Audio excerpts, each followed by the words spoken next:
কোনো অবদান।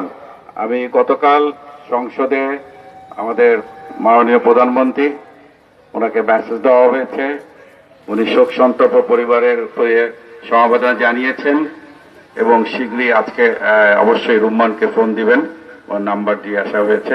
তো আসলে এই ক্ষতি অপূরণীয়, আমাদের এই নেসারাবাসীর জন্য অপূরণীয় ক্ষতি। তো আমাদের এই ক্ষতি কাটিয়ে ওঠার মতো যাতে আল্লাহ তাআলা যাতে পরিবারকে এই শক্তি সামর্থ্য দেয়, ধৈর্য দেয়।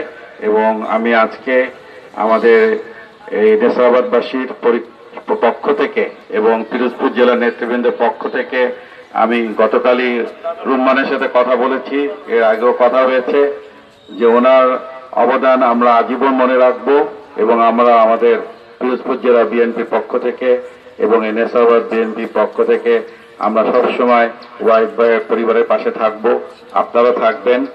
একটু আগে আমাদের দুলাল ভাই বলল আমরা মানুষ, টুকটাক সমস্যা হয়ে থাকে, কিন্তু আমার দেখা মতে উনি যথেষ্ট ভালো মানুষ ছিলেন। আল্লাহ তাআলা ওনাকে মাফ করুন, আল্লাহ তাআলা ওনাকে বেহেশত নসিব করুন এবং ওনার পরিবারকে ধৈর্য ধারণ করার তৌফিক দান করুন। এবং আমরা আসুন আমাদের এই নেসারাবাদবাসী এই পুণ্যভূমিতে যারা বিগত দিনে যারা মারা গিয়েছেন তাদের জন্য দোয়া করব। আর সবচেয়ে বড় জিনিস হলো উনি আপনাদের এই নেসারাবাদের অভিভাবক ছিলেন এবং অভিভাবক থাকা অবস্থায় পরবর্তীতেও উনি